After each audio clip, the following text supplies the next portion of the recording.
Yo, what is good, everybody that's in here? This is your boy Antoine from Hot Desert Pythons. I hope everybody had a dope Christmas and whatever holidays you guys celebrate. But obviously yesterday was Christmas, so hopefully our stomachs are nice and full. Everybody got their PS5s and their Xboxes. Guys out there, if your girlfriend or wife didn't get you a PS5, it's time to work on yourself. So you know, so yeah, today we chilling, man, doing another live. This is the homie Reggie from Reggie's Urban Jungle, and I'm super excited to have him, man. I've been on his Instagram lives before, and he's such an interesting dude, man, and dope guy in the reptile industry. So everybody that's on there, give a round of applause for the homie Reggie. I wish I don't have my air horn in here. Actually, I do over there. I can't grab it, but cue the air horns from my man Reggie. What's good, brother? Not much, man. How about yourself? Man, just chilling, man. Just running around doing animal stuff as usual. The grind don't stop. Never sleeps and stuff. So, yeah. So I don't want to get into like today. I mean, we're gonna just get into like just reptile talk and things like that. I mean, we're gonna kind of quick like glance over the origin and things like that. But I think a lot of our subscriber base kind of crosses over. So a lot of people that I talk to kind of already know who you are and things like that too. So we're not gonna spend like a whole year on that. So, but real quick, let everybody know who you are and how you got to start in reptiles and animals, period, and then we'll go from there. So I'm Reggie with Reggie's Urban Jungle. I'm based out of Michigan, and I got my start just like everybody else. 4, 5, 6 years old in the backyard, bringing in snakes and frogs and turtles from the local pond or field or whatever, trying to keep them in 10-gallon tanks all together, not knowing what I was doing. And that was just something that stuck with me. I'm probably more comfortable around animals than I am people. I'm an introvert by nature, but in this hobby you kind of got to be sociable. So I do that. And then, I don't know, man, I love it, man. It's just the reptiles. And I started off with furry animals. So like, cats and dogs and all that. Then I got more into exotic animals and, from the tigers and the foxes, kangaroos, lemurs, and all that good stuff. So I have a large variety. I went to school for zoology. I went to school for education as well. So I try to combine the two because I love teaching the youth about animals and reptiles and science and math and try and get them interested in STEM. And the easiest way that I found is to use animals. So I say it's turned into a career life hobby for me, and just trying to stick with the ball pythons. Did before you got into reptiles, were you like afraid of them like I was, or was it like a So snakes and frogs and turtles I'm not afraid of, but I do not do insects well. So like I tried once, so I tell people all the time, like, get over your fears. If you're afraid of snakes, hold a snake. So I'm afraid of spiders and tarantulas. So I was like, I can't be a hypocrite. So I went out and bought a Venezuelan sun tiger. Didn't do my research because they're the fastest arboreal tarantula that there is. So those things climb fast. I bought one, tried to feed it, shot up my arm, had a mini heart attack. I had to get rid of it. So, but I tried my stint with the tarantulas. I'm gonna just stick to legless, cold-blooded. So it's funny about tarantulas. I've never touched a tarantula in my life up until 3 months ago when I had the what's in the box challenge here, when I had the UFC fighter come down. And I had to borrow one from a friend of mine. And she was like, the only way you're going to borrow it is if you take it out of the tank, like barehanded by yourself. And I was like, well, I guess we ain't losing. No, we won't be doing this. I guess we ain't using no damn tarantula today. So now she's looking at me like I'm a punk, man. I was just like, who just grabbed it up, whatever. And I'm sitting there like, I felt like, remember on Pee Wee's Big Adventure when he ran out the pet store with all the snakes and stuff? And hey, I would have just been a punk, man. Swallow my pride. Man, I was like, holy crap. But I had a good game face, though, man. So, I mean, I mean, to each his own, man. I know some people who are like have hundreds of tarantulas, just like we got hundreds of snakes. So there's definitely something for everybody in this hobby. Yeah, man, it's crazy, man. But I mean, with the reptiles though, so your main staple is ball pythons, right? Is that safe to say as far as reptiles go? So I actually started off with boa constrictors. I saw the moon glow boa and I was obsessed. So I went out and bought the triple hets, all of that good jazz, grew them up. Boas are very difficult to breed for me.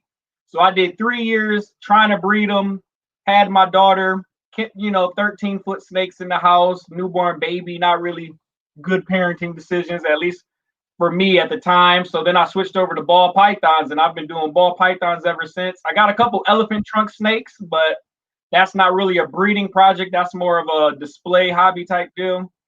So, I tried boas first, and like with a lot of people, for some reason, I just couldn't get it. I just couldn't get it right. I got like after about 4 or 5 seasons with a bunch of adult females, they only end up passing those with those infertile like ovas and stuff, like slugs and stuff too. And I just could never get it right, man. And I just I was like, yeah, you know what? I tried to have a shortcut and not having to deal with eggs.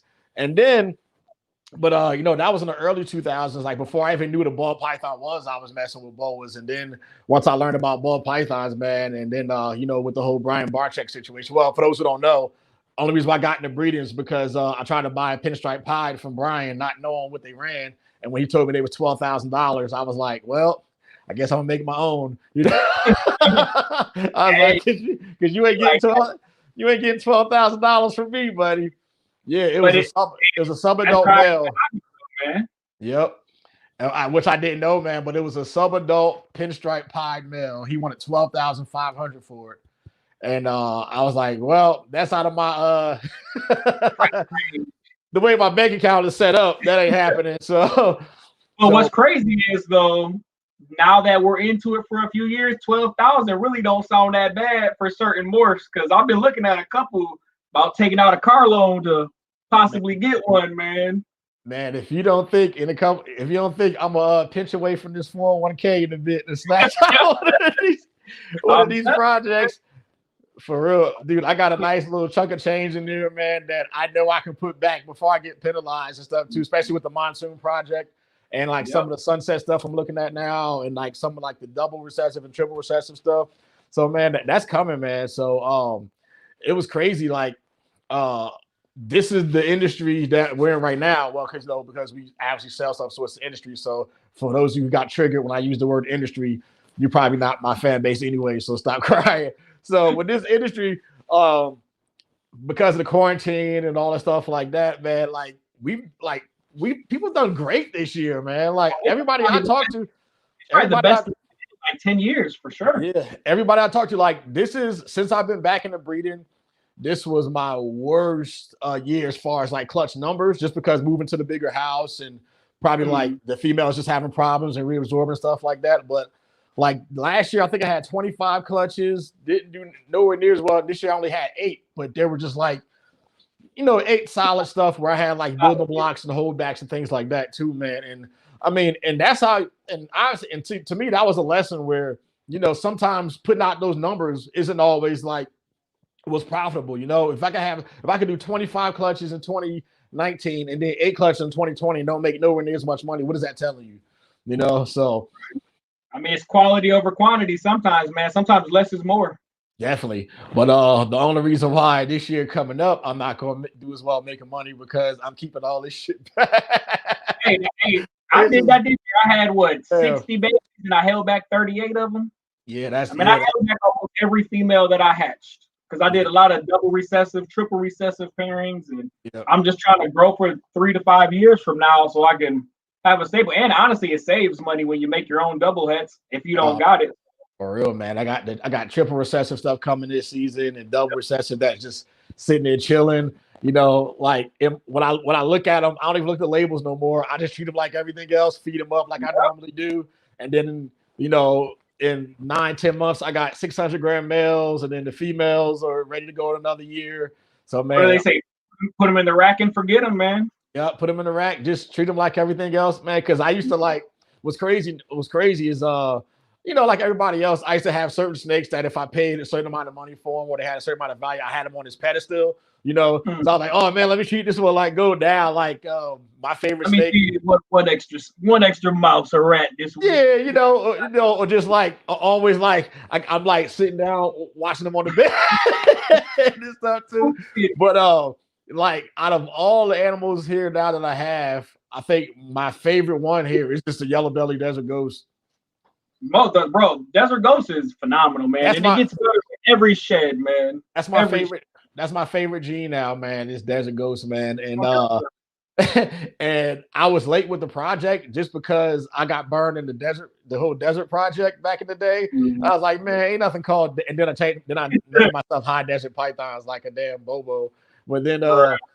but yeah, that was just one of the projects that ended up failing, man. So, before we go, let me see what's up in here, man. LKB, what's happening? Ridiculous. GP, what's going on? Spartan, LKB, Samson in here somewhere. I had to like unblock one of his comments. I don't know what the hell it was. But I was like, oh, it's just Samson being Samson. So yeah, let me see. I'm trying to find that comment. I had to block it out. But you know how the algorithm is for like YouTube and Google and stuff, man. They block out the crazy stuff. So, dude, they limited. I just got an email. They limited my monetization for my popping video. Why? Because I'm showing animal genitals in it and stuff, and the words they don't like the word sexing either. So they limited my ads to like yeah. So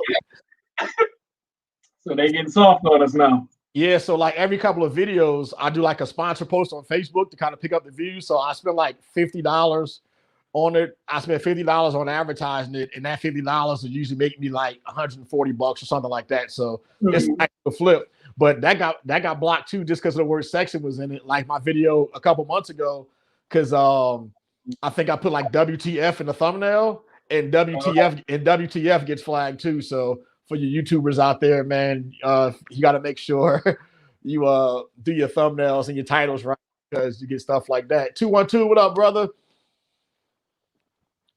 So I'm trying to read comments and I know Hogan, we on a delay, all of that, man.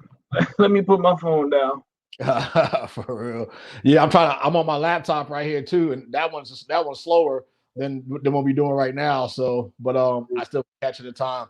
So, for those of you who are in for the raffle as well, I got that male asphalt 100% het pied male that's up for raffle. So there's still some spots on there. So if you guys want to get in on this last minute, we're going to do it towards the end of the broadcast. It's $20. So if you want to get in and buy in on these spots during the super chat, you can just super chat the number on there, and then I'll mark it down for you. So I'm going to slowly read some of the numbers that's available. I'm going to give you guys about 30 seconds or a minute or so to get a pen to write these numbers down. And then if you want to get in on that, just super chat it in, and then I'll put you in, and then I'll put the random number through the generator and show everybody who won. So yeah, the 2021 breeding season. So as far as 2020 goes, everything is already hatched, right? You're done for the year, or you still got stuff? Yep, I'm done for the year. I only had, let me check on the board. I had 8 clutches this year, just like you, but they were high. You know, I hatched out my visual tri-stripe there, or 60-40 tri-stripe this year. I had about 6 clutches of double het Desert Ghost to everything. So DG Pie, DG Ultra Male, DG Genetic Stripe. What else? You know, Desert Ghost Black Pastel.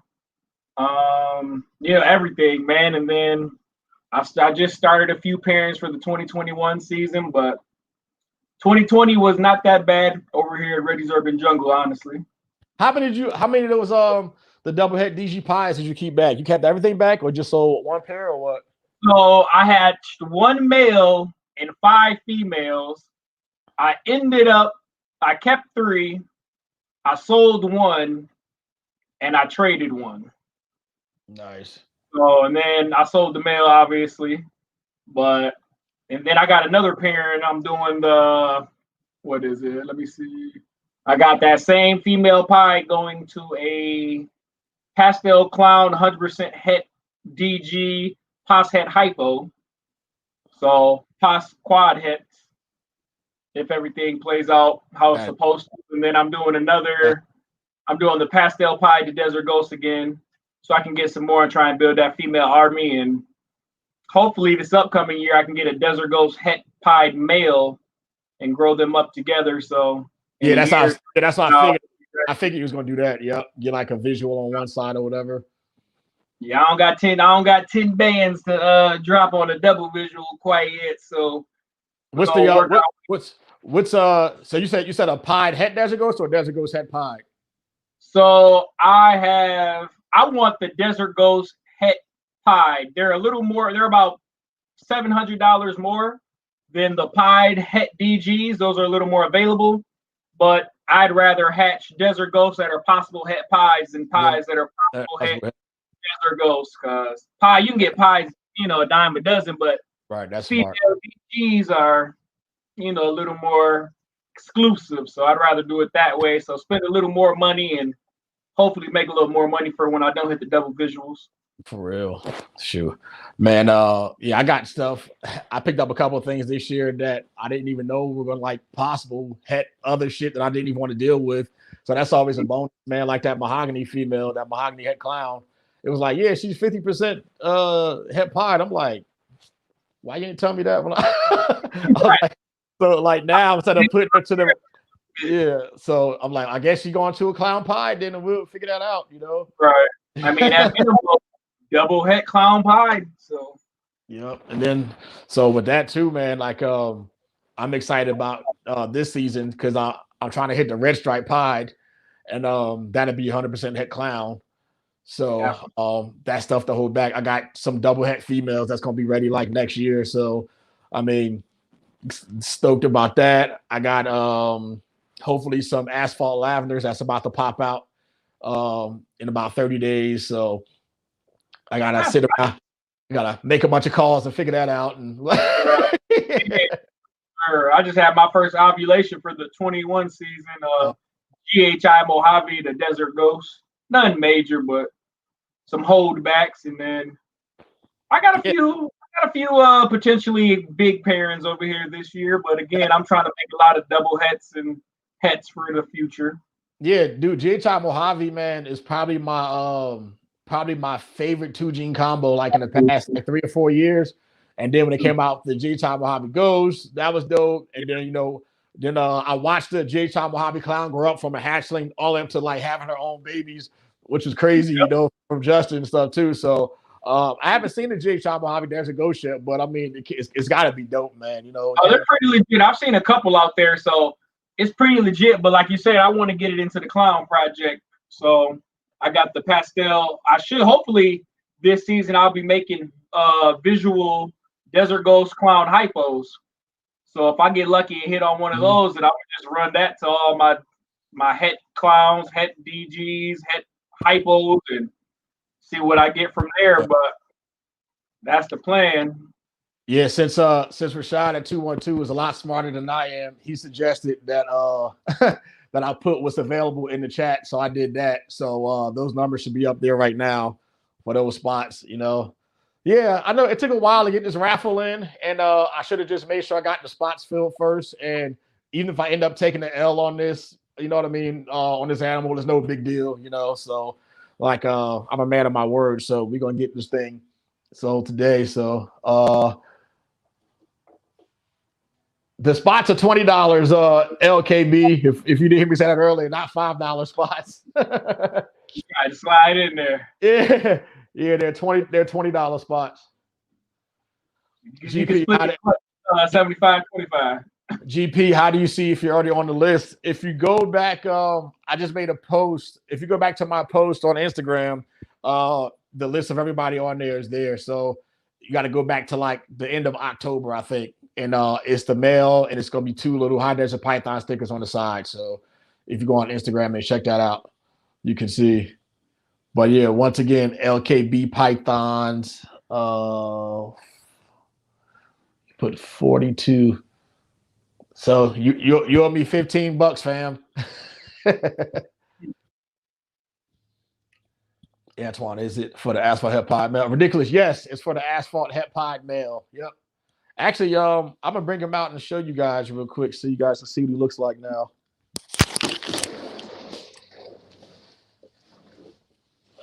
All right, now that he's gone, how's everybody doing? Nah, it's a blessing to be on here, chat snakes with people, good people. I've known Coach for quite a while now, so good guy, great guy. So this is this guy right here.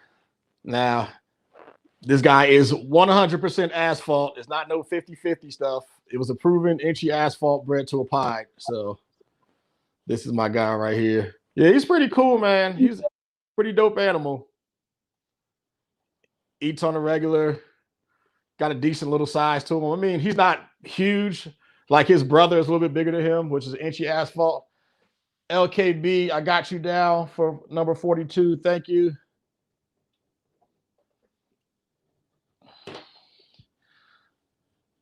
$3.25. Let's see. Samson, $3.25. All right, they marked those off. $3.25, 42. All right, got you down, Samson. So yeah, this is guy right here. And then I'll send him off like maybe in a couple of weeks when like the whole shipping thing calms down. Because you know, they have like no insurance right now, and some of you guys live in the Arctic tundra, like Reggie in Michigan. It was only 17 degrees today, and I had to work. I was mad about it. Yeah, so this whole year I've had one shipping problem, and that was in Michigan actually, because the lady insisted like up and down that she was way too far from the nearest hub and wherever she was, whatever. It took 2 days to get there. 2 days. But I mean, he was fine. And like, I was worried like crazy too, because whether I send, a $20 snake or a $2,000 snake, I'm stressing about it the whole time. So I'm texting like, hey man, did you get there? Did you get there? But the heat pack held up and stuff too. And it like wasn't like no crazy tragic situation like we all saw with Billy. Cause man, dude, that was nuts, man. Bro, so I had bought a pair of het monsoons from RCR and from Canada. Why they lose my package in Indiana? My snakes came 40 hours later, and these are the most expensive snakes I've ever bought. And you know what I'm saying? Like, so I'm already anxious as it is to get them. You know, we had to wait a couple months because they're in Canada. They had to get the proper licensing and paperwork to get it down. They finally get them shipped. I'm like, all right, it's kind of cold, but we got to get them here. They say package not found. The time it's supposed to be delivered. So I call. They like, what? There's nothing I can do, or there's nothing FedEx can do about it because of Corona, so we're not liable. And then it just randomly popped up at my job the next day, bro. I like Billy said, I'm waiting till the summer. I ain't got time for it. Boy, had a heart attack, lost all that money. Man, that is nuts, bro. There's no way, man. Like, dude, like I said, I mean, and the thing about it too, like we're so used to this like microwave society now, where like with Amazon and like some parts of California, you can get stuff the same day. Like I'll order stuff like, for like the fighters I manage, they'll hit me up like, hey, can you shoot me some boxing gloves or some whatever, and they get them like if I do it early in the morning, they'll get it that same day. And it's like, so, but imagine like paying for a snake and fool, like having $3,000 sitting out there, and then all of a sudden like 3, 4, 5, and it's like, there's no way, bro. Not found, not that it was law, like not that it got crushed, like we don't know where it's at. But the thing, okay, so let's talk about that though. So you being the seller, right? How do you make that right? Let's say, for example, I give you $5,000, right? I want, a het monsoon female, whatever, right? I send you $5,000. We set up the shipping and things like that. Shipping happens, whatever. And now because of the time that we're in, you don't get insured for it because it shows up 4 days late because it's on the tarmac. I get it, and now my animal's dead. So like so honestly, what I do is when I sell an animal, I have a separate account for Reggie's Urban Jungle. I let the money sit there until the animal is confirmed in the buyer's possession. Yep. So that way, if I have to, I'll just eat the loss on the animal, which is, it's unfortunate. You never want to lose an animal, but at the same time, it's neither the seller or the buyer's fault that the animal has gone. So I'd rather give somebody their money back because it's sad to say, we can produce another het monsoon. Right. So if they want to wait next year and get a het monsoon, we can do that. As soon as I hatch it, you got first dibs, ship it off to you when it's ready to go. Or if you want your money back or you want a credit or something like that, that's how I do it. But it is on a case-to-case basis. But at the end of the day, it will get made right. Right. because it's neither of our fault. We both trusted a third party service and they messed up. And then we both know going into it during Corona, there's no insurance, FedEx isn't liable, this, that, and the third. So, but as a seller, I'm gonna make it right regardless, because at the end of the day, I chose to sell you that animal and we agreed to ship it at that time. So I'm just as responsible as FedEx, I guess, even though I'm not. So it will be made right, even if I have to eat a loss. Yeah. So like I had a problem with an animal a couple of years ago when I made those super black pastels with the ringers, like the snake that's on my logo pretty much. Uh-huh. So that snake died. So the guy, I posted him on Instagram, and I didn't plan on selling him, but here go people. Well, everything has a price. I'm like, well, I mean, most things, yeah, but if you're gonna give me $2,500 for what should be $1,000 animal, I mean, I'll make it. And I have the parents, I can make it again. So what happened with him is he got a piece of Reptichicks chipped up like inside of his lip or whatever, and it like abscessed and caused pressure on his head. So his eyes, like both his eyes, are like bugged out and stuff too. And so this was maybe 2 weeks after he was paid for, because the guy was going to come from Tahoe and drive through and pick him up himself and then take him like that. So it happened for a couple of weeks. And, as soon as it happened, I called him right away, FaceTimed him, showed him what was going on. And he was cool with it, man. He was just like, you know what? We'll get it to the vet. We'll figure this thing out. I still want it, whatever. Don't take any money off of it. I just, want it the way it is, like that. So, and I'm like, are you sure? He was like, all right.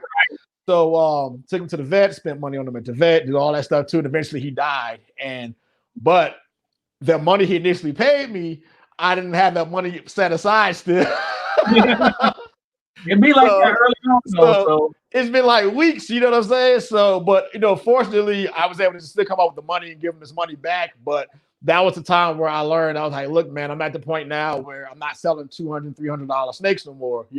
Like gone are the days now where I'm like moving lemon blast and pewters and stuff like that, like in the early 2000s.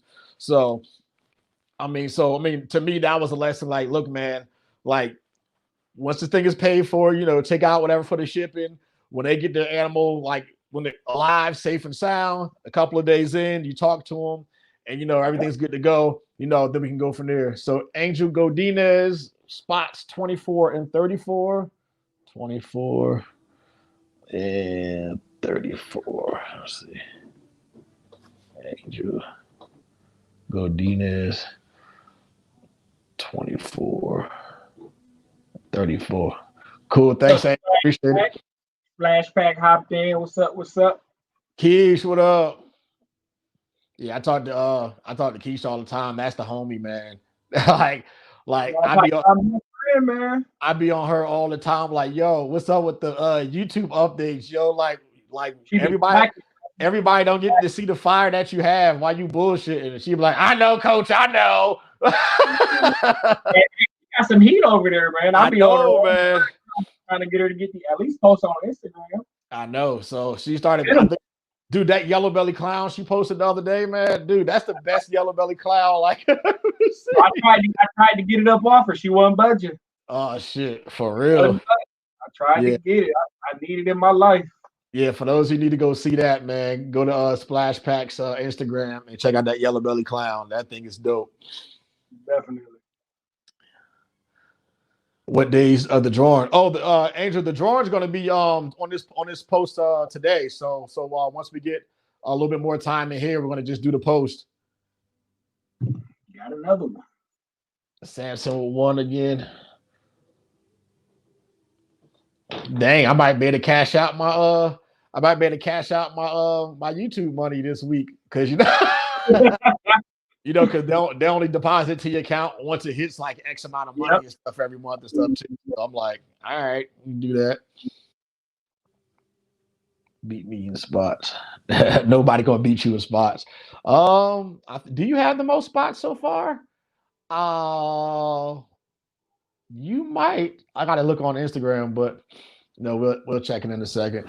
Yeah, so that's just a valuable lesson you got to learn early. Just keep everything in a separate account as a seller, and don't touch it. And just and just sit there and hold on to it. I mean, so a lot of times the only reason why I'll sell stuff is for like another project. You know what I mean? So I'm like, yeah, I need to get this sold just so I can get this. But I mean, nah, you got to make sure you send out quality first. You know. Oh, definitely. I mean, for the most part, like my snakes pay for themselves Mm-hmm.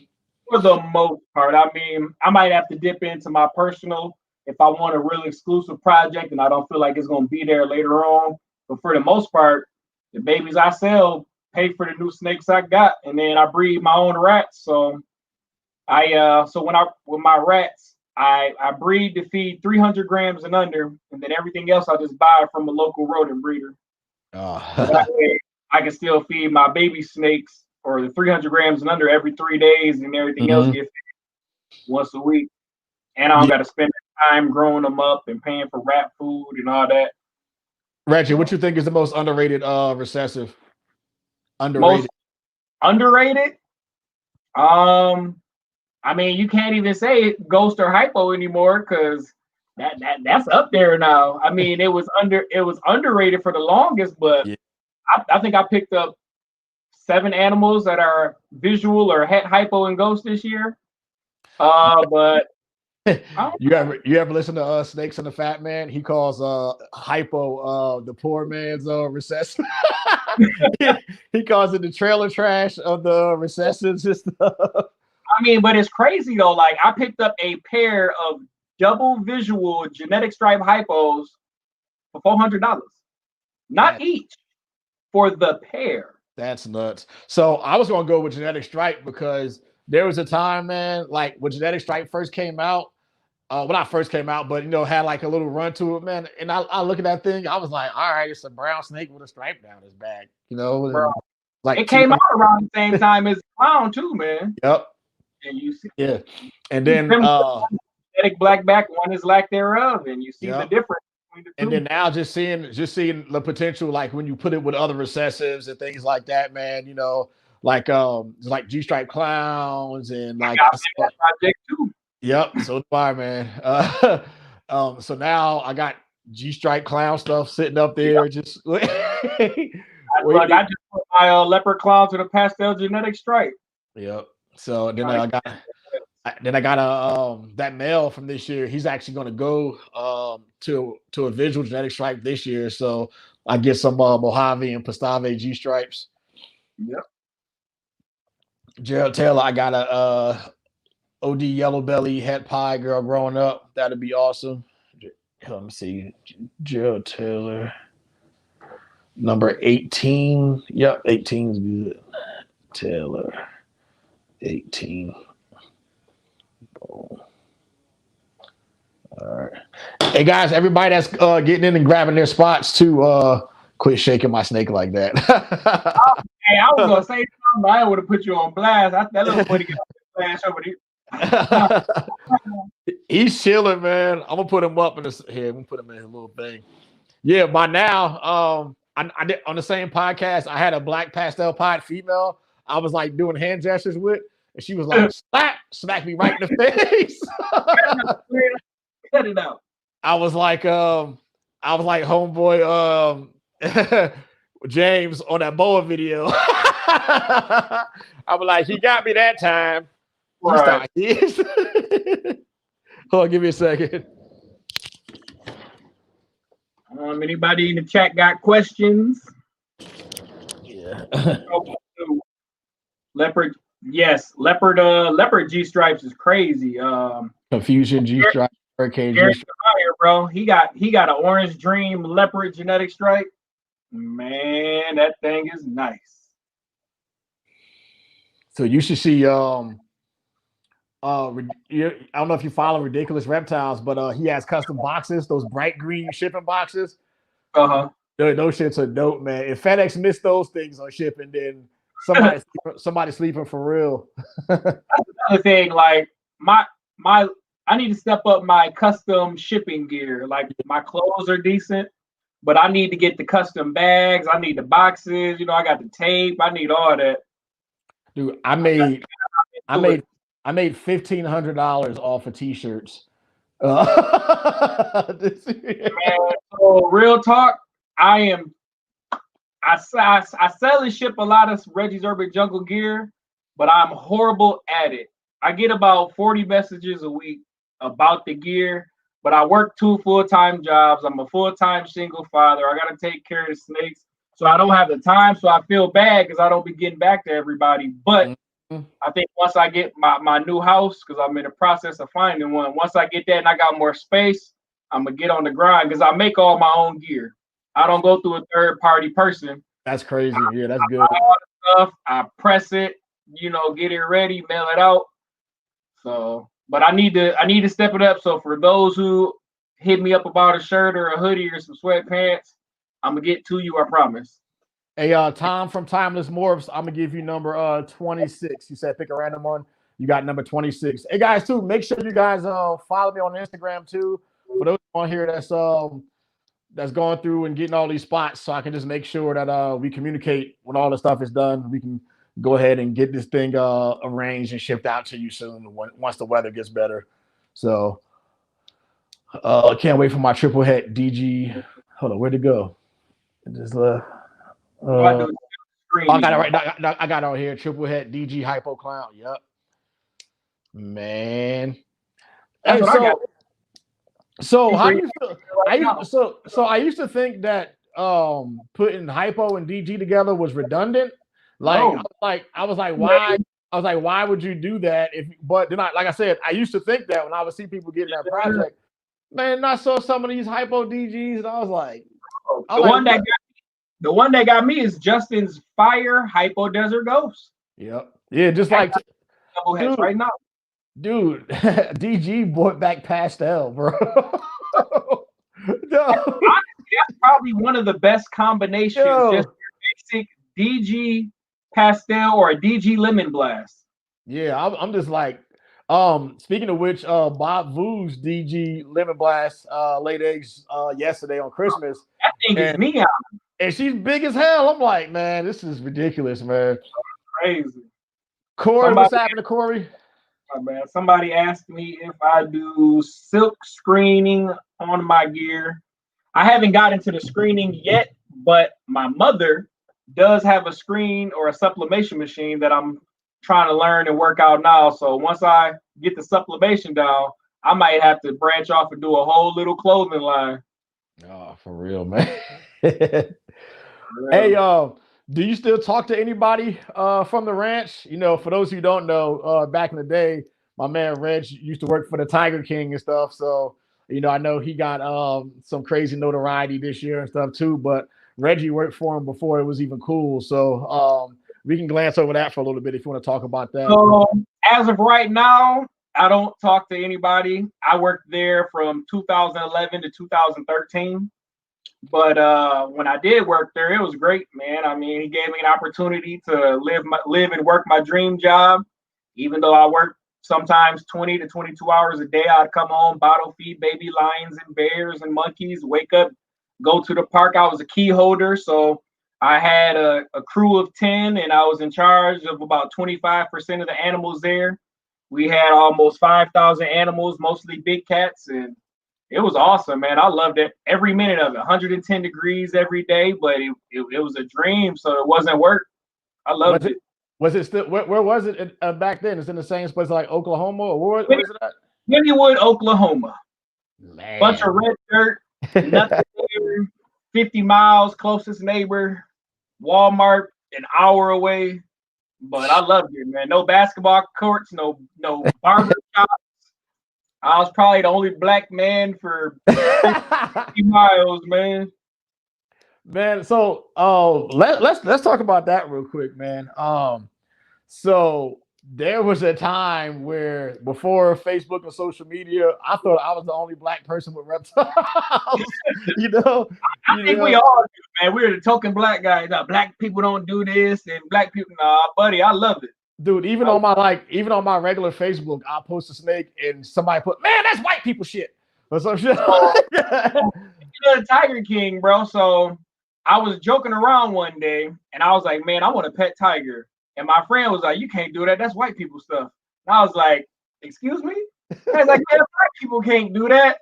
So I immediately hopped online. I found a group called the FCF. They were doing big cat endangered animal certificates, just so you can get a feel for it. And it just so happened it was in Orlando, Florida, 2010. And Joe Exotic was there, Doc Antel, and Carol Baskins was there because they were all, they all have big cats. So they were there because they were the main people back then. So, I got certified, passed all my tests, got all my certs and all that. And Joe, Carol, and Doc all offered me a position at their facility. Because I was like, look, I'm ready to intern, even if it's free. Like, I just want to get my hands on a tiger because my boy said I couldn't do it. So they all offered. Carol, she doesn't pay her employees. They're all volunteers. So I wasn't about to do that. Doc Antel at the Tigers Institute in Carolina, they're vegetarians. All I eat is meat. Well, and then you ain't had them titties. Right. Yeah. And then Joe was like, hey, I'll give you a quarter of the part. You can eat whatever you want to eat and put money in your pocket. 3 days later, flew down to Oklahoma. They picked me up from the airport and lived my dream job for 2.5 years till I had my daughter and had to come back. Otherwise, I would have been on Netflix, but everything happens for a reason, and I'm glad I left when I did. So when you left, was it amicable or you just told them? Everything was good. I honestly left because I had my daughter. Okay. I'm a full-time single parent, so I didn't want to have her around 500-pound tigers, Oklahoma, no support system, and all that because my family's back in Michigan. So honestly, I left my dream job so I could be a full-time single parent, which is a dream job in itself. So I wouldn't change anything. It just so happened I left a couple years before all the BS happened. So yeah. I mean, and I'm a big believer. Everything happens for a reason, because me, before I started breeding, I was a big time martial artist, and when I was in the Marine Corps, I was fighting and things like that. But then just realizing that at that time, man, like unless you're like in the big show, being a professional fighter wasn't really paying the bills back then, man. So. Right. I just focused more on my, education and getting my certs and making sure I had a job and stuff too. But then instead of me fighting, I end up just, toning that down and then come out to California and coaching and stuff too. And that kind of gave me big opportunities for a lot of stuff. And I think if I would have decided just to kind of say, fuck them kids and just became a struggling fighter, man, I don't think it would have turned out the right way, man. Because now I got, even though my kids don't live with me, I got great relationships with them. They're all almost out of high school, you know what I mean? And my son is moving here. He's actually going to be part of High Desert Pythons in May when he graduates. He thinks to come out in California to be the new Fresh Prince, but he's going to be cleaning up snake shit for a long time. Hey, man. That's the base of the hobby, cleaning up poop. But he got his own channel too, man. So I'm gonna convert one of the room that we're in now. I'm actually gonna convert this to his bedroom / gaming room for his YouTube channel. So we're gonna like soundproof this whole thing and hook that up too. So that's gonna be dope. And everything is moving to the bigger room, which is the quarantine room right now. So I'm gonna do that. So it's gonna be crazy, man. He's gonna be my cameraman. I'm gonna go and invest in some cool equipment for both of us. And while he's here doing his college education, we're gonna be here thugging it out together, man. So it's gonna be dope. That's a blessing, man. A lot of people can't say that they have an opportunity to do that, man. And it's a great thing to see active fathers in their children's lives, man. Yeah, man. So yeah.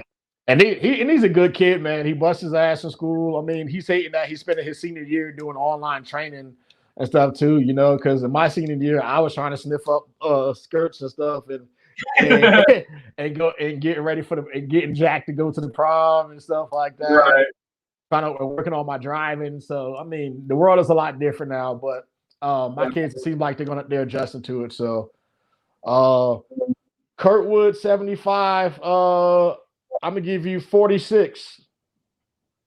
Kurtwood 46. Thank you. So yeah.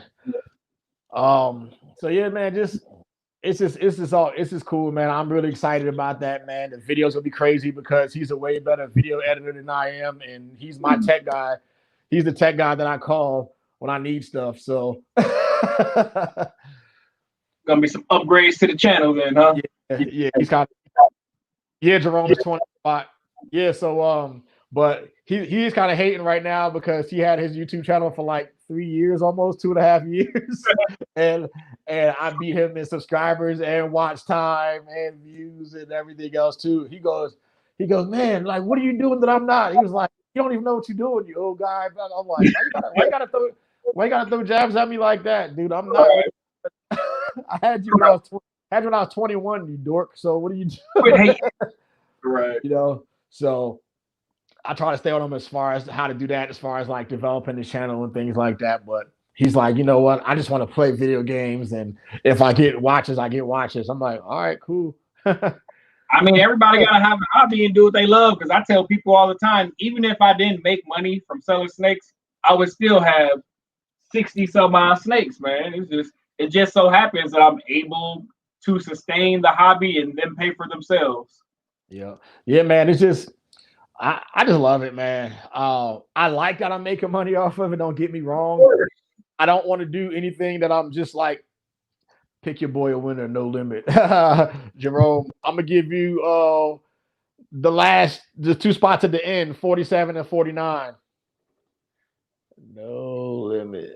47 and 49. All right, cool. Jerome at No Limit Royals. That's a cool dude, man. I don't know if you've been to his Instagram, but he needs to start. He needs to start a YouTube, and every time I talk to him, I say start a YouTube, and I'm gonna keep saying it until he starts a YouTube. So, hey, bro, honestly, it's a few people like that. They got their Instagram is fire, but I mean, honestly, like me though, when I first started, I hate being in front of a camera.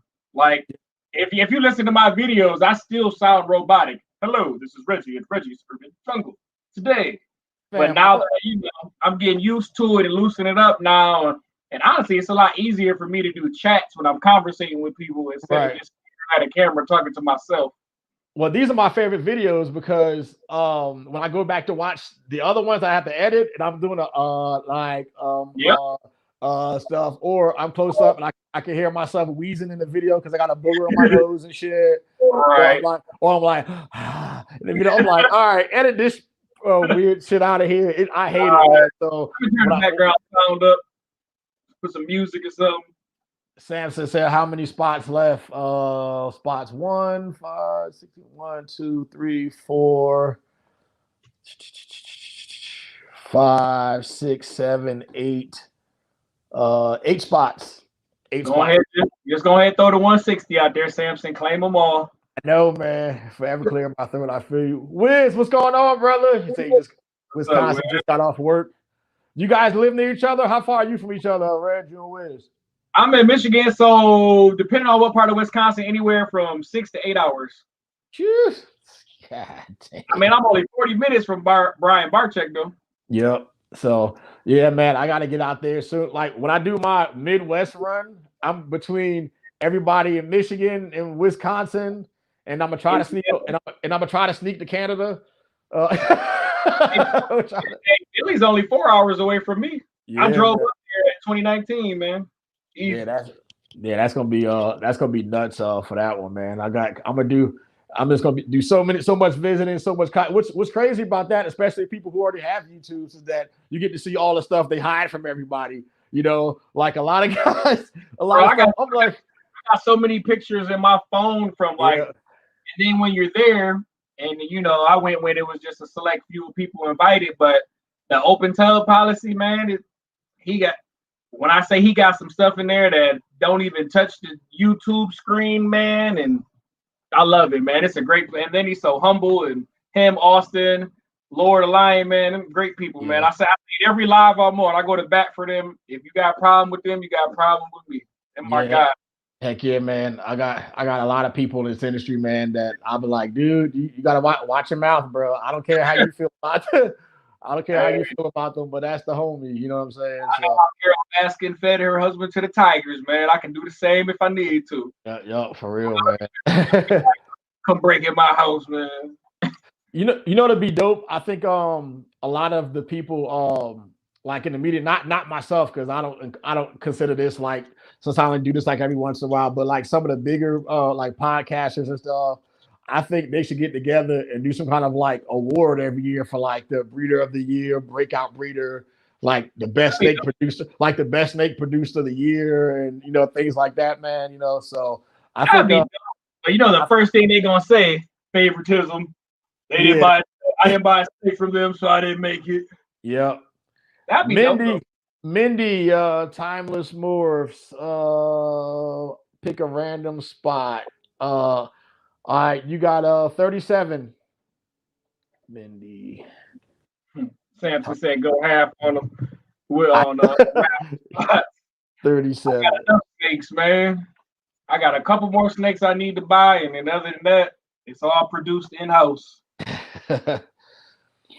So 1, 2, 3, 4, 5, 6, 7 spots left. I'm gonna put them in the comments real quick. What spots are left?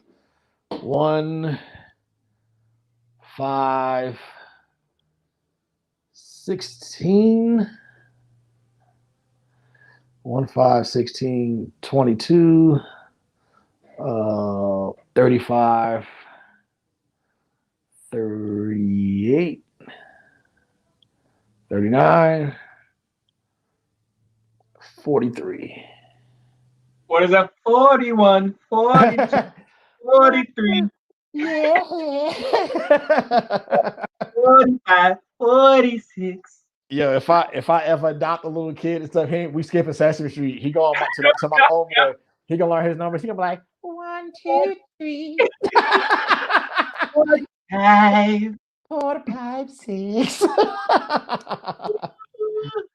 Oh man. So, question: what are your thoughts on sticker swaps and sticker trades? I love them. I think it's a great way to network and get your stuff out there. And everybody that always talks shit about them, I make fun of them because even a lot of my homeboys that hate sticker swaps should be like, "Oh, I do a sticker swap." I'm like, "Shut up, stupid!" Like it's free advertising, Oh, facts. So it's so hard for me to. It's easier for me to send out a hoodie and a shirt with stickers than to just mail out stickers. I promise I have like a list of 170 people I owe stickers to because I just don't have the time to write down on a letter. But I need to get some pre-made letters. But to everyone who I owe stickers that is on this live, they are coming. I promise. I'm just trash at mailing just stickers. Yeah, dude. Like well, I send the sticker. I send everything out like when I sell a snake. So if every snake I sell, you get stickers. So those guys have to come first. And then if you spend over $500, you get a shirt with it too. And then if you spend over $1,000, I throw like a whole bunch of other stuff in there too. And I like so. But a lot of times, a lot of people ask, like, well, I'm asking too. So what do you do? What do you think you do for Reggie's Urban Jungle that sets you apart from a lot of people as far as like customer service and things like that? Well, Real quick. Hey, Kurt, I got you on spot 22, so you're good. Thanks. So for me personally, I don't think I'm that big.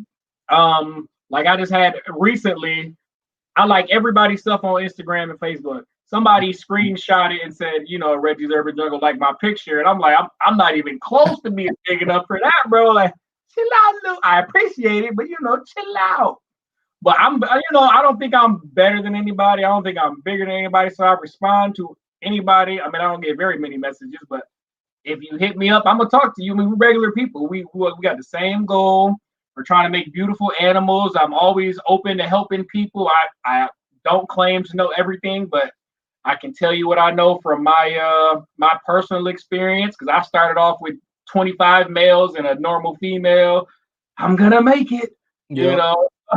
I had to go through all that, but I think I'm known because of my hoodies and my shirts, honestly, and working for the Tiger King. But I like to make stuff that goes with other people's shoes because I'm not really big into fashion, but I make my own stuff, so I can pretty much put Reggie's Urban Jungle on anything. And I think a lot of people like to be able to customize and do it like that. And I don't know. I don't think they even like me for me. I think they just like me for my clothes.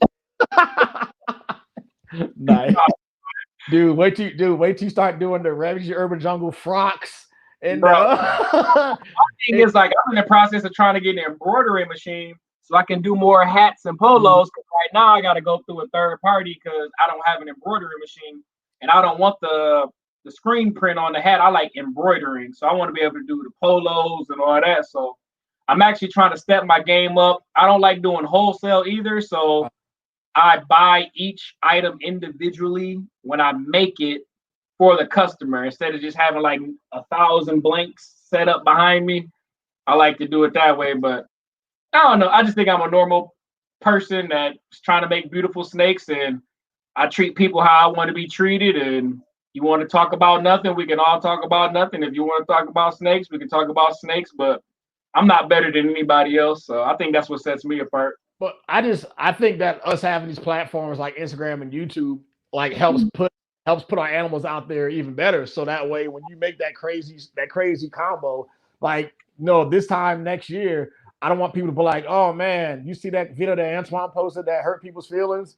I want them to be I want them to, like, that was speaking facts. I want them to be like, man, did you see that clown combo, that pie combo he produced? That shit was crazy, So, but I just started this as a means to kind of platform to kind of show off my animals more, So it's cool. Like it went to a point where when I first started doing YouTube, I hated it, dude. Like every time I did a video, it was like a chore. I'm doing like 18, 19 cuts to do the intro. Now I'm like, hey man, it's Antoine. We gonna do some shit. And like, that's hard.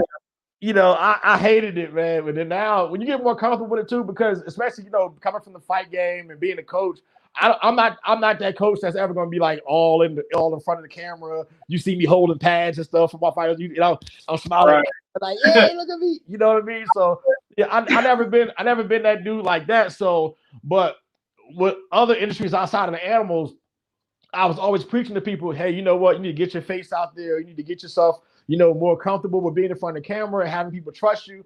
And I thought about it too. I was like, you know what? Like, that's the reason why a lot of times I will buy stuff from one person, vice another. If they had the same animal, even if it costs a little bit more, like I know with that person putting their face out there, like I can trust them a little bit more because they have more to lose now, So people buy the brand and the person, not the animal. Right. You just happen to have what they need, but what they're really buying is they're buying high desert pythons. They're not buying the clown pie that you just made. They're buying it because you know what? I feel like I have a good rapport with this man. I haven't heard too much negativity. This, that, and the third. So they're buying the person, not the snake, for the most part. You're not Puff Daddy. You're more Suge. Hey, there's a couple of people. When these shows open back up, they're gonna get hung off the fucking balcony. I'm gonna tell you that. I'm gonna tell you that much right now. And most of them, you don't even know who you are because you out there talking shit to all the homies and stuff too. And when I catch you, sorry, that's just how it is. And people like you always caping for people, yeah, because they're my friends, man. I'm ride or die for my homies and stuff, man. And that's how it goes. So. I mean, there's a lot of people out there, bro, that I thought I was cool with, but are secretly against me and in competition. Like, obviously, it's a friendly competition. We're all trying to make the best of the best, but it's a lot of people out here, not a lot, but it's a few people out here that I thought I was cool with that are secretly against me and don't know that I know, but I observe, I take it in, and I just take a step back, man. I only want positive people eating at the table with me, and if I eat, my whole team gonna eat. So that's what I try to be, and I try and give everybody a chance. I don't blame the next person for what the last person did to me. I trust you until you break it, and it's unfortunately it's some people in the hobby like that, but it's way more people. It's way more good than bad in the hobby. Let's just say that.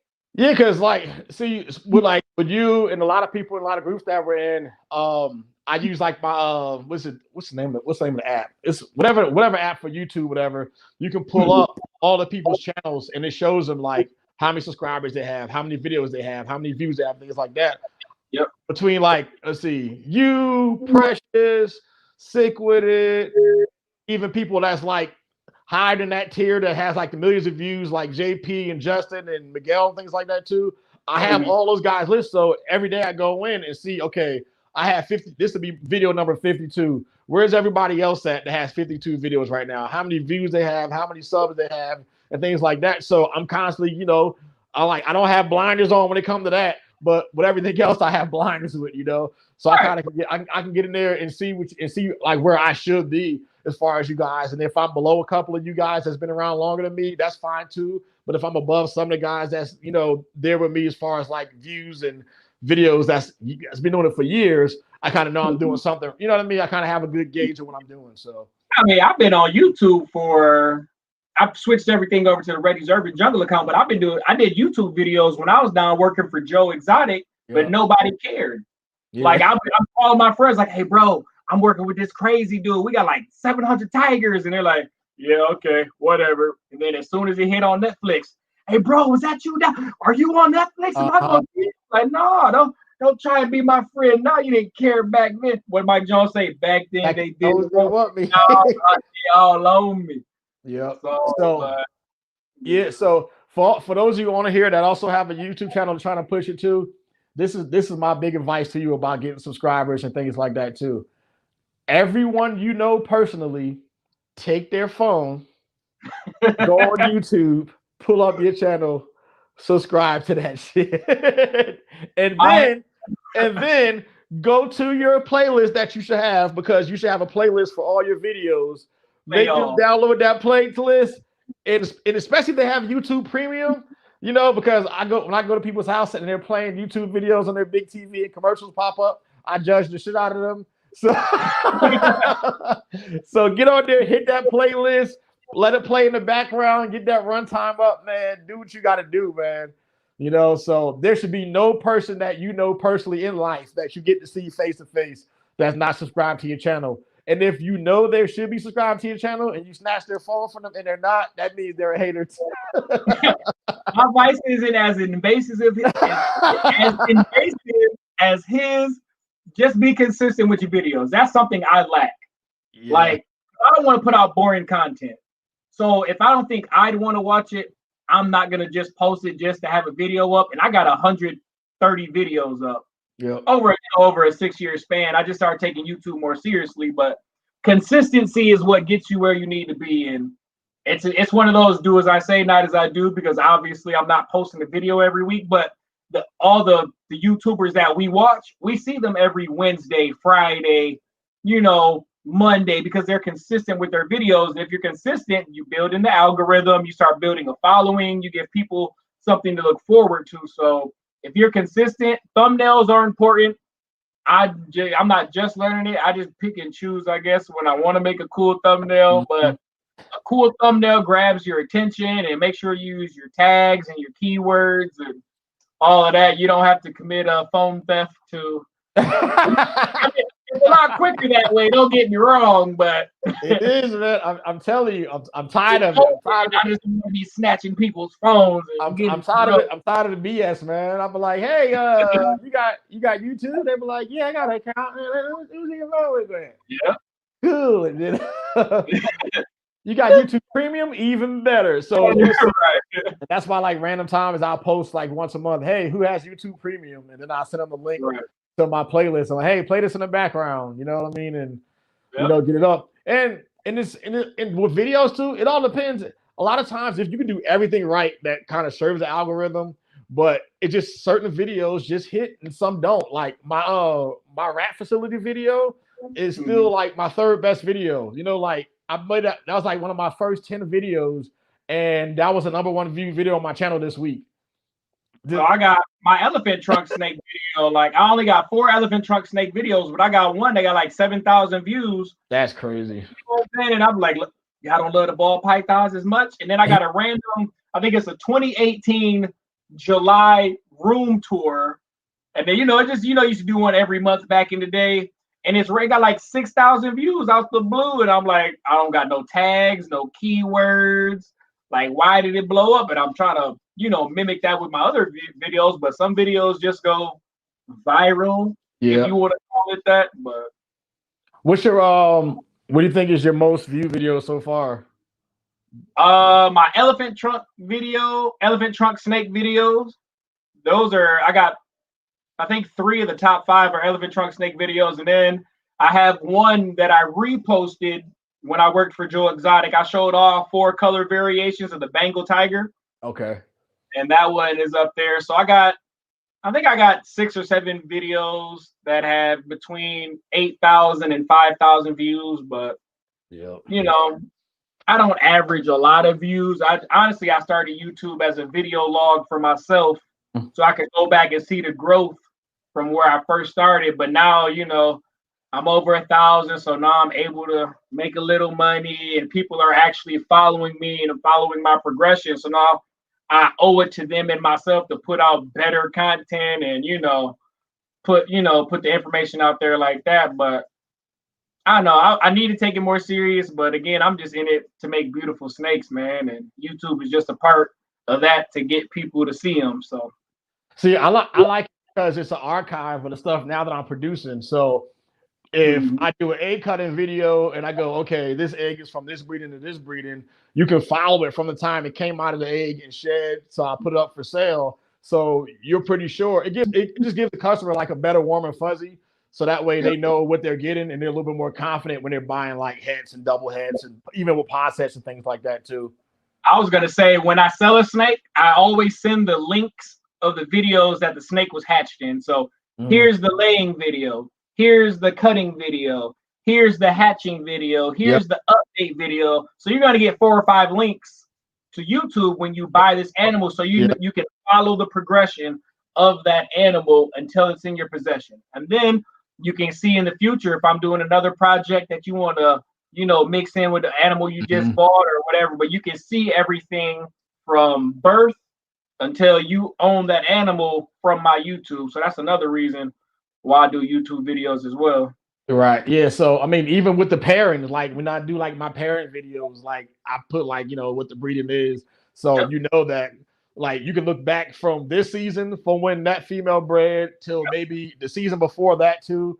It's just, to me, it's just like double insurance, man, because the one thing I want to be as a customer, I know, is I never want to have buyer's remorse from anybody. If I ever handed you money ever in life and I felt like I regretted it right after that, then I'm never going to buy from you again. If I'm sitting there like, man, I've been had. I mean, I've been got in the snakes a couple times, like even as recently as back in like August, and then a couple years ago when I got some hets that never proved out, and that after 4 breedings, there's no way in hell they shouldn't have proved out. Right. So I mean, there's some guys like that they're also on the list when I see them. They're like I don't want to give you almost $3,000 for an animal and it only lasts and it lives a month. So and then you blocked me on everything, and I literally drove up to you, paid you the money in cash, and shook your hand and wished you well on your way. So there's no room for you to, and you blocked me on everything.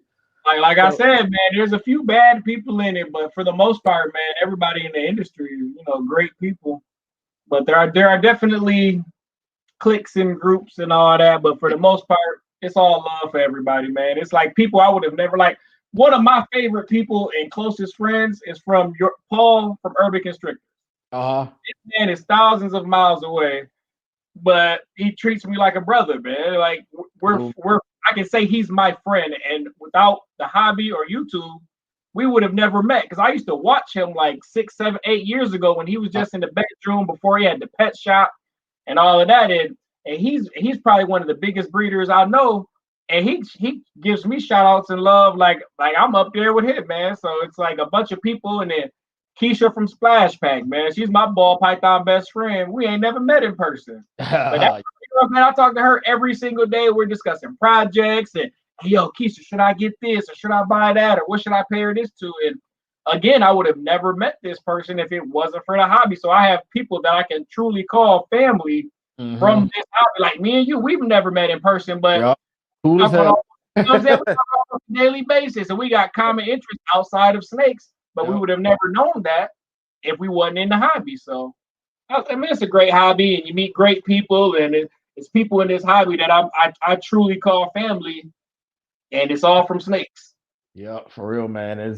And And I wouldn't have it any other way, man. Especially now when you really can't go anywhere and shit too, dude. Once the U.S. gets their act together and we if we get rid of this damn COVID shit and you know both sides of the political equation get on it, it's just so crazy to me that that we got a virus out here, and depending on what your political leanings are, that's depending on how you take care, how you dealing with this, man. It's so ridiculous, man. But the rest of the world laughing at us right now.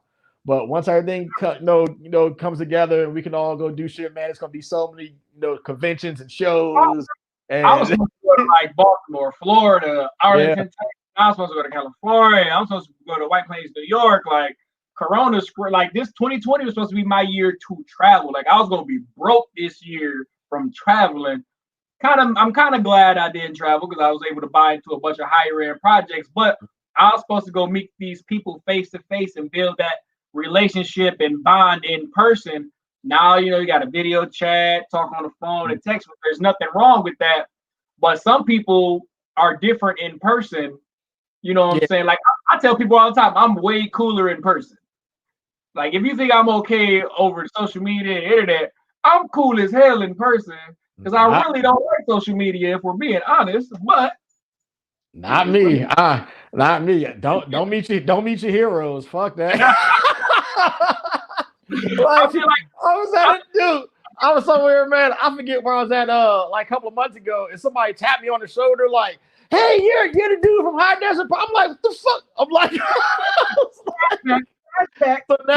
so now that's the energy you got from me. Like I'm about to put you through a fucking wall but you came on like, first of all, like I got my mask on, like, and then people be like, there's people now, like I'll be like at Walmart with like my Scully on mask, like Carhartt hoodie on and stuff too. And they're like, "That's Antoine." I'm like, "How do y'all know that?" Like, "Man, I know that walk anywhere." I'm like, they're like, "You look like you about to go walk into combat." That's what I'm like. That's not my look, stupid man. Leave me.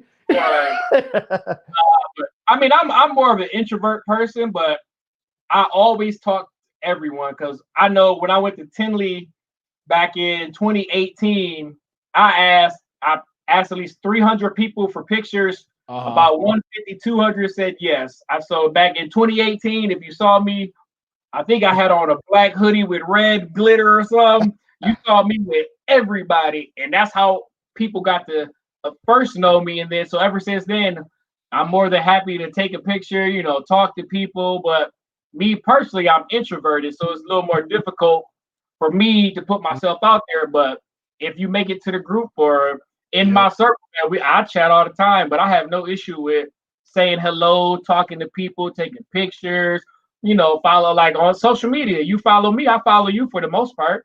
Like if you posting snakes and stuff, I'll follow you back. Dude, I know when I head back east to New Jersey where my family is at, I'm gonna definitely go visit the homie Elliot Perez, man. He's always comment on all the videos. He's probably one of my biggest supporters, man. I love that dude. So I know you in the chat right now. So big shout out to the homie Elliot Perez. Man, I'm gonna go to the BX. You know what I mean? go to the Bronx and stuff. You know what I mean? To go and get some BX barbecue out there, man. So shout out to him. Also, we had a question up there too. So as far as being a snake breeder, what is like the ultimate goal? Like to say, okay, I've reached the top, the pinnacle where I want. Do you have like a one singular goal of mine right now, or honestly? So one of my favorite quotes is "Success is a journey, not a destination." I even got it tattooed on the chest.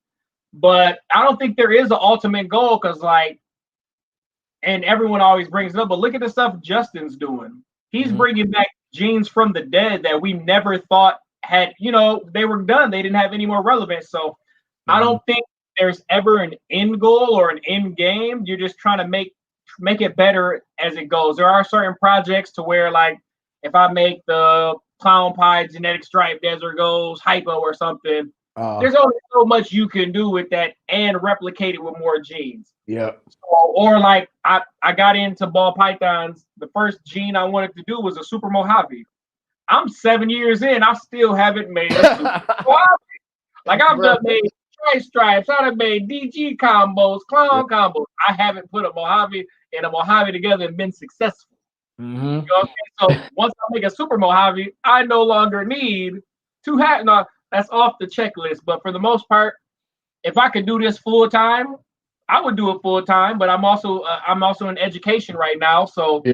it's a little difficult. And I do like the interactions I have with the children and being a positive role model for them and trying to get everyone interested in math and science because those are my two best subjects and what I teach.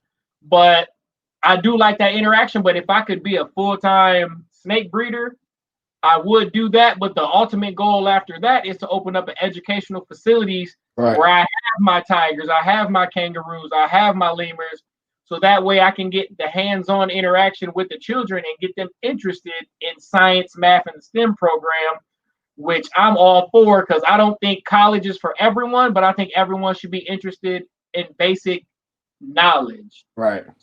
Graduate high school, and then if college ain't for you, go to trade school, start a business, find a craft, go enlist in the military. You know what I'm saying? There are many options, but I do believe you need basic education. And it's difficult now because a lot of teachers don't understand people learn in different ways. Right. I got students that are hands-on. I got students that have to hear it. I got students that have to see it. I got students that are a combination of both. And a lot of times in the school system, they don't cater to the needs of the individual students. It's more about the masses. So my end goal is, I know I'm going off topic, but my end goal is to open up an educational hands-on animal facility that children can learn. They can get their volunteer hours in, community service hours in, and just have a more appreciation for animals and help rehabilitate the earth because people is messing up. We it's not gonna be no animals in the wild here shortly if we keep doing the damage that we're doing. So I wouldn't say the end goal, but I do want to open an educational facility so I can teach and promote science and math and get more kids interested in being outside because kids nowadays is just stuck in front of a screen. Back in my day, I was out at the park for 8 to 12 hours with a bucket and a net, coming home with leeches and mud and mosquito bites. So trying to get kids back outside, man. So man, if there is an end goal, that's it. The good old worry-free days where your biggest fear was trying to jump in the house and stick your head in the freezer and not get caught. Yeah. I'm telling you, man. You know? Oh, man. Yeah, so that's man. 21, no doubt. Yeah, so I just want to get to the point. So I think about 3.5 years, I'm gonna be retired from my day job, right? I'm in military aviation, so I've been doing that for 20 years now. And my kid, and honestly, the reason why I decided to stick with it is just because of my children, just because I wanted to make sure that I had a stable income for them and, them not being with me, that they can be provided for the way that they should be, so as far as what they needed growing up and education and things like that. So once I'm done with my financial obligations till the first 18 years, I mean, obviously, the plan is to move back east and kind of make the facility bigger, and probably even if we can do martial arts back, because I should have my black belt in jiu-jitsu by then too. So I'll be a double black belt and I'll be teaching probably have a little jiu-jitsu academy somewhere out in the country because I probably going to end up moving to North Carolina where I was when I got here. But away from everybody, like the woods. That's playing 40 acres and a mule, man. Yeah, so I can make all the noise I want, So I can make all the noise I want, have a big old smelly rat barn if I don't have neighbors complaining about the smell, So getting our farmer on and stuff too, So and just kind of just live a simple life, man. Still. Trying to be healthy, still have fun, still coming to town when I have to and do my traveling, still want to see the world. Because now there's a lot of stuff just because we were told this year that we couldn't do, I'm gonna fucking do, So between Mexico, Canada, and the rest of the world, man, and get those passports stamped up, I'm just ready to have a good time, man. Reggie, coach, CK Exotics, Carlos, what up? What's up? Yeah, but it's all about enjoying life, man. And now I know I got people in every country that I can go visit and not feel like a nerd for talking about snakes. So right, for real, man. So what's the dude in Russia? Pete, that's his name, man. I'm gonna go hang out with him, man. I plan on going to Yorkshire, England. I got to get back up to Toronto. I want to get down to Puerto Rico. Like, it's a bunch of places I want to go, man, and might as well get that passport stamped and talk snakes at the same time. I still got to hit all 50 states. I got people in every state now. I got to do a United States road tour. Yeah. So growing up, did your parents like encourage the whole like having animals and reptile thing too? Or Definitely. So my mom bought me my first what is it, orange sickle corn snake when I was like 8. And when I tell you this thing got out every night and would scare the hell out of her in the middle of the hallway. Reggie! Reggie, don't get the damn snake in the hallway! Why a snake in the bathtub? So I traumatized my mother for quite some time growing up, but she was always supportive. She would go buy me all the little tanks and the heat rock, even though heat rocks aren't good, but back then, had the heat rocks and heat caves, and she would take me to the pet shop just so I could go walk around and ask questions for an hour. My grandma and auntie did the same. So my whole family is supportive. And now that I have a third bedroom in my house dedicated just for snakes, you're spending how much on snakes? And, first couple of years, it was like, you should do better stuff with your money. And now that the money's starting to come back around because them females done grown up and producing, they're like, oh, well, go ahead and buy that other snake then. So, no, but my family is supportive and close friends and loved ones, man. They keep me going, man. My daughter loves it, and that's even more motivation to keep doing what I'm doing. Show and tell for her is awesome when school was in. So, but my support system is phenomenal, and the friends and family that I got is awesome. I think what got me over with my family growing up as a kid is because they know like I have like this obsessive personality that I don't just have this idea and just like, oh, I want this animal. Like they see me like in the library for like hours every week looking like Bastion from Never Ending Story with buried in books and stuff. And, like sit in the corner because in New Jersey they had the East Orange Public Library, which is a huge library, like 3 floors, like just big gigantic place. So I spent all my time there. Like I used to have this book called like Lovebirds, Lizards, and Llamas. It was all about exotic pets. I had reptiles and amphibians, the care of reptiles and amphibians in captivity. Like I think I still got these books laying around like the house somewhere, but I end up buying like reprints of them too. Where like even as a kid, man, like I wanted to make sure I did right by these animals. So when I used to go home in the lot, get all these like northern brown, like those DK snakes, whatever, I had like a real big tank that I found that I end up making my own lid for, and I'm like bringing home my fanny pack and have like 8, 9 snakes in the fanny pack. My mom was like, "Yo, right in there, yep, same." Yeah. And then my mom, being from New Jersey, she used to be like she's real loud too. She used to sound like like my Jewish grandmother and stuff. She'd be like, "What the hell are you doing over here with all of these snakes?" Yep. It's like you're putting them in your tank like you're a fucking asshole. And what are you doing? Like, nah, mom, this is what I'm gonna do one day, man. I'm gonna I'm gonna have these things and I'm gonna sell them, and I'm gonna have my own pet store, so. And it just like I never ever strayed from the vision as a child. I always wanted to have my own martial arts school, and I wanted to have my own like raise my own animals and have like a pet store type of deal. And I never ever strayed from it. It's been the same dream since I was 7 years old. And 31 years later, I'm sitting there like living comfortably off of it, Living the dream. Yeah, man. So and I'm happy. Like, am I rich? Hell no, not by any means. I'm not rich at all. But hey, bills are paid. Roof over my head. My kids are good. So they're not around me. So I mean. And I'm happy, bro. I got a real good support system around me. I got dope family, dope friends, people I can call. Like I don't think that a day goes by when I'm sitting at home that I'm not on the phone shooting the shit with one of y'all for like an hour on the phone too. Between my manager Kendall at Secretive Ball Pythons, who was in here somewhere, he decided not to be a hater and actually jumped in because I erased his video. Yo, they took. Nothing to do with that. They demonetized my video because I have my own video playing in the background. Haters.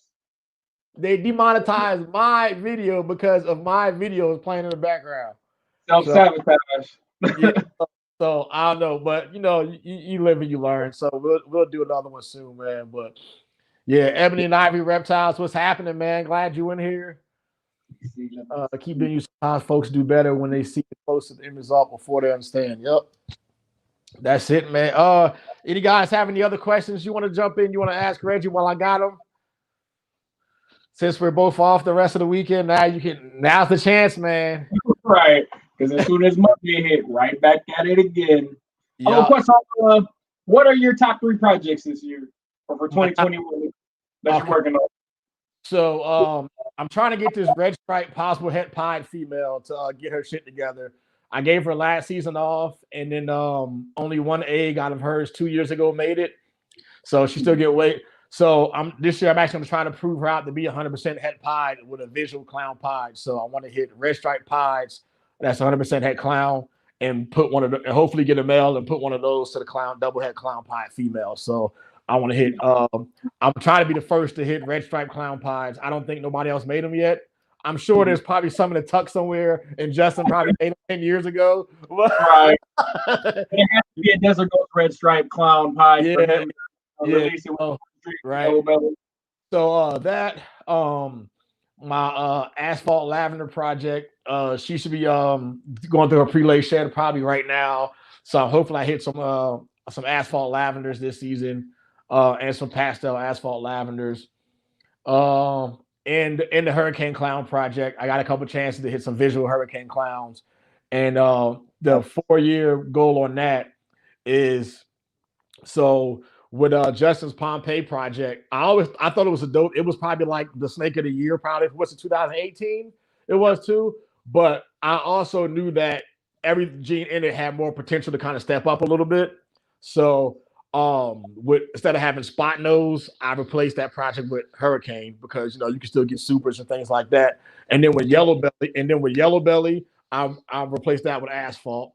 And then with black pastel, I replaced that with mahogany. So the goal is to have red stripe, Hurricane, mahogany, asphalt clowns. And so I'm working that from like every angle right now. So I have I have so many like males and females come together on all those angles and stuff too. So but then now with the mahogany in there too, I'll end up getting all that. But if I can hit all that with pied in it too, that's going to probably take away from a lot of the pattern in it too. But I'll have that in the tuck to deal with later. So if I can problem to have.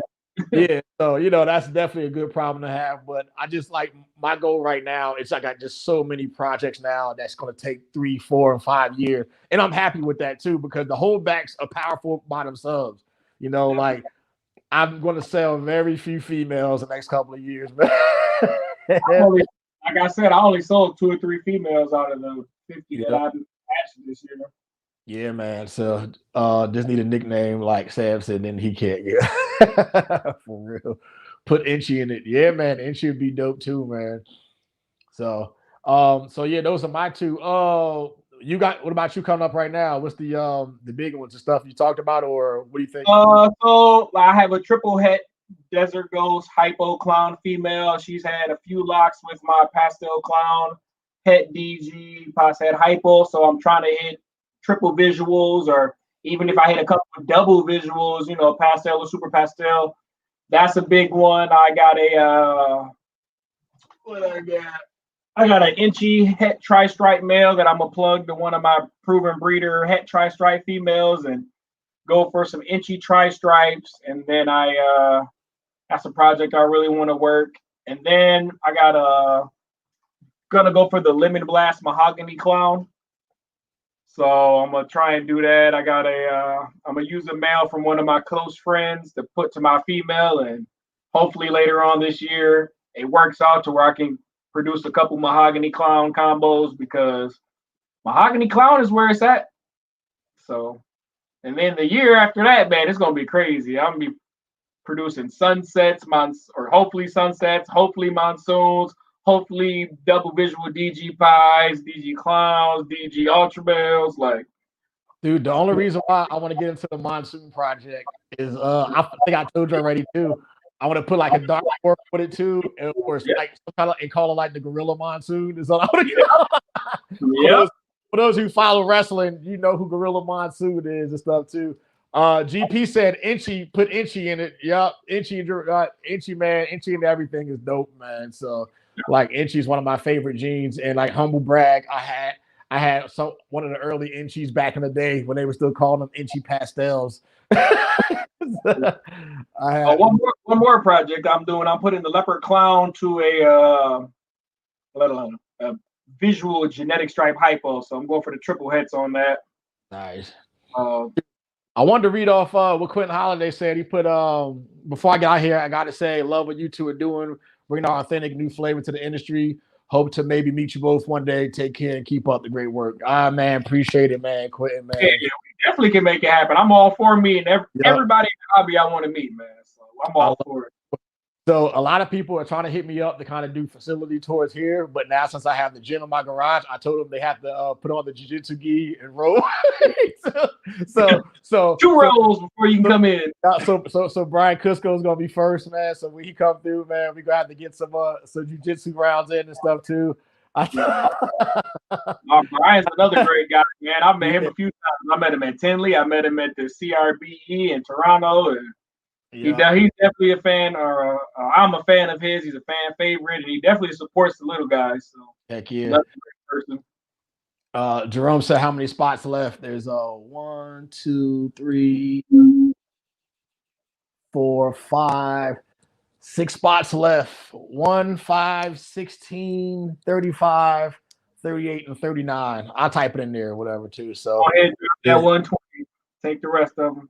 I know, right? Y'all playing. I'm gonna type it in real quick. Nobody took spot number 1. That's weird. A lot of people usually jump on that. 16. Has anybody ever won with the number 1 spot? I think so. 1, 5, 16, 35, 38, 39, 8, 39. Nah. Hampson said he got it with the 1 spot. Yep. I think I won a hatchling rack with number 1 before in one of the old groups like a couple of years ago. Got a little 9-slot, little PVC rack. Man, in 2017, I won 9 YouTube giveaways. Well, I thought I was untouchable. I won 9 of them. Wow, it was a great year for me. Elliot said, make sure I put him in the omoplata. Yeah, omoplata is a dope move. I like it for like transitioning like from your back to kind of like get good sweeps and stuff too. But omoplata is really like a low success rate submission. But I could pull it off. So I'm a brown belt, so I can pull it off. So, but yeah, it's a dope. I did like a whole 2-hour seminar with a guy named Budo Jake about the omoplata. So that's a real dope move. So I make sure I like tag you in the video just so you can see it.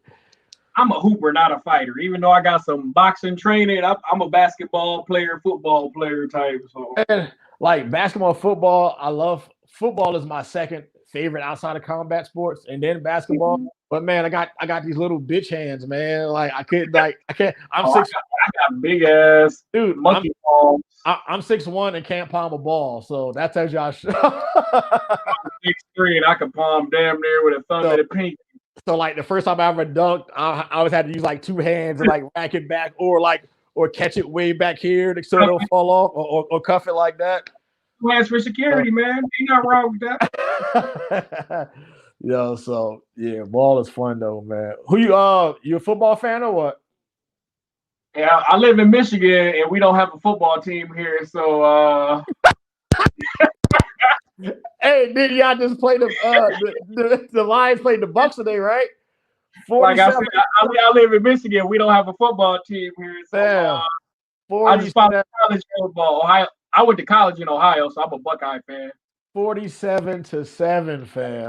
Like I said, we don't have a football team here in Michigan, so I follow the Buckeyes. All my family graduated from U of M too, so it's kind of like a family divided. So, but yeah, and I'm a LeBron fan, so go ahead, let the LeBron haters hate. But Team LeBron, I don't have an NBA team. Wherever he go, I go. I already promised Tyler Velez if I seen him in LA that I have to do a video shout out for him. So I gotta get his out first. Tyler's my boy. Yep. Team LeBron, man. Yeah. Somebody said Somebody. Yeah, I mean, I trained with a Hall of Fame boxer and once or twice, but I don't fight. That's not what I do. I dunk on people and shoot threes, pass the ball, play a little defense. Yeah, hey, sick. He's saying that now, but you know damn well at the during the pickup game, somebody got mad because he dunked on him. I'll take the last 5. Just one more has number 1. Dang. So you Hey, giving number 1 so Samson's got number 1. You giving it to him or did I miss it in the super chat? Hit me up real quick and let me know. Number 1. So Jerome had, let's see, 5. Got 3 spots. So Jerome. facts. I love the Lakers, or I love LeBron, and I hate the Lakers. My sister Martika, me and her go to war about that, bro. Team LeBron, I'm mad that he's with the Lakers, but I'm happy that he won. So I guess they brought our family a little closer together. 8:39. All right, so Jerome, you got 5, 16, 35, 38, and 39. And you said you want to give the number 1 spot to Just One More Exotics. Comment real quick and let me know. Oh, you missed it on the super chat. Just one more, pick number 1. Okay, let me see. I'm scrolling way back. Hold on. Spot 22. How do I feel about the Bucks? I feel like the Bucks every year they're going to be a great regular season team, but when your best player is Giannis and he really can't shoot, and all you got to do is collapse on him because everybody else is mediocre, the playoffs is a whole nother ball game. So you can go undefeated in the regular season and still lose because the playoffs is a chess match. And even though he's probably one of the best athletes in basketball, he's not LeBron. LeBron picks and chooses what he needed to. LeBron is top 5 in scoring, and he's a pass first player. So what is that like? You know what I'm saying? Like he can mold his game to whatever it needs to be for that individual game to win it. Granted, he'd have lost a whole lot in the finals, but I'd rather get to the finals and lose than not get to the finals at all. Hey Samson, I had you written down for number 1. I just didn't scratch it off. That's what it was. So you're already down there for it. So you're good. You are good. So that's all the spots, man. Before we go on, I guess we can go ahead and do this drawing real quick. Let me go get on random.org. Drum roll too early. Let me go grab this guy real quick. Now he's gonna get irritated, and now it's gonna be the time where he decides to tag me because hold on. All right, let me go through. Let me see. I'm a Bucks fan. Durant. I like Durant. I like the Durantula. He's probably one of the top 3 greatest scorers of all time. You got to toss Carmelo in there and Jordan as well. This is him right here. The king of the giveaway. See if I can pop him on camera for you. See if YouTube get mad that I'm showing snake dicks on camera. Sir, they're called Hemi Beans. Snake dicks. So, Hemi Beans. Oh, you ain't about to get my video or this live. No, they're good. You didn't mean it, YouTube. You didn't mean it. Snake dicks. All right, I'm gonna turn the camera around real quick, and hopefully everybody can see the screen. Okay, I'm gonna put you back up in your actual tub. All right, hold on. Would it be wrong if I made a prediction on what number I think is gonna win? Maybe if you guess it right, they can split with. I hope everybody's in here because it's gonna be. Watch it be somebody that's just on Instagram, not in here. What it's 1 through what? 1 through 50? 1 through 50, yeah. I think number 27 is gonna win. All right, so I'm gonna try to get. Let me know if you can see the screen. All right, can you see the numbers right here? It's kind of small. I'm gonna see if I can back out. Hold on, let me get. What about here? Yeah, kind of off center. I mean, I'm blind to begin with, so I'm probably the wrong person to be asking. All right, let me go. I'm gonna hit it.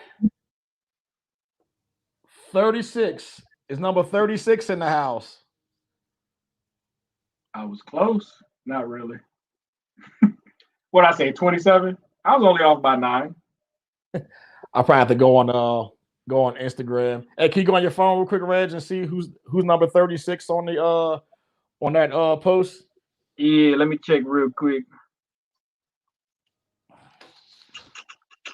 Number 36, you got it. All right, Desert. Which post am I looking for? The one with the which ones? It shows like the snake, but it has like the 2 stickers next to it. It's from like October 23rd or something. For sure.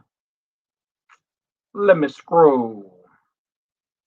Remember I tagged you in it recently too, so it's probably here it is. I got it. Let's see here. Number 36, Redwood Reptiles. Holy shit. I think Redwood just won a damn. Isn't that the one that he just won a Dreamsicle too, I think. Redwood Reptiles. That's the homie too, man. So I'll hit up Redwood Reptiles. If he's not in here, I'll message him and let him know that he won and all that too. And we'll make sure 36. Yep, Redwood Reptiles. Cool. Congratulations, Redwood. You won. We'll get all that stuff taken care of and sent out. I appreciate everybody for playing and stuff too. So any last words, anything you want to put out there for the new year, Reggie, for everybody? I appreciate everyone who attended and those who didn't. I appreciate them as well. I appreciate you for having me on, using your platform to conversate with me, man. It's always good talking to you, and this just gives people a little insight on what we talk about on a daily, weekly basis. And I hope everyone is safe out here during Corona. I hope everyone's loved ones is safe. I hope everyone has the perfect season and hits every combo you want to hit, even if the odds aren't in your favor. And I hope everybody meets somebody new in the hobby and grow a friendship and everything. I'm positive. What did my guy Sean say? Positive vibes, man. For real. Dude, next time, I think I'm gonna do one of those like one of these where I just max out the screens in there. And I don't even want to treat it like a podcast. I just want to like have us in here, and then we're just gonna talk and just shoot the shit and record it. But I don't think I'm gonna make it live though, just in case I gotta edit. I ain't trying to edit some shit out. You'd be like, man, people be on the phone, man, fuck Casey Wilkinson. That motherfucker treated me out of my buddy. Right. No, man, I wish the best for everybody, man. Even the people that don't mess with me like that, and the people who feel the need to hate or dislike me. I hope they get what they want, man. Dude, on me. Dude, the biggest thing I had to learn as an adult, bro, is you can't please everybody, bro. You can if everybody likes you, dude, that means you probably phony as fuck then, man. There's no way you gel with every single personality type out there. It's just too many, man, And dude, I learned that, man, even in the fight game too, I hear people like, man, yeah, I don't fuck with Antoine like that, blah, blah, blah. I think that used to hurt my feelings, man, back in the day, bro. Now I'm just give up. No, I'm not for everybody, bro. Especially the ones who got shit to say about me who won't tell me directly. I'm a blunt person. If I got an issue with you, I'm gonna say it to your face. Exactly. I'm not there to fight you, but I want to get it out. We're grown. I don't got time to be getting, you know what I'm saying, at me then. For real. So once this broadcast is over, I'll make sure all of Reggie's info is in the description down below. Make sure you subscribe to his YouTube channel. It's dope as fuck. Follow him on Instagram, man. Go and like 50 of his pics and stuff, man. Smash that like button on here. Everybody that was on this video should have hit that like button by now, man. So, that's it, man. We got a couple of videos, a lot of new videos coming up soon. I should have this pastel spot nose hatching, laying eggs any day. So we'll see what's going on with that. I'll update on the other stuff. So, congratulations to Redwood. I'll message him and let him know that he won. So, like always, share, subscribe, hit the notification bell so you know every time a new video pops up. Appreciate you. And before I go, big shout out to my man Stefan at S&P Reptiles. He got some dope animals. Make sure you check him out too. Love you, brother. Happy holidays, everybody. Talk to you soon. Peace.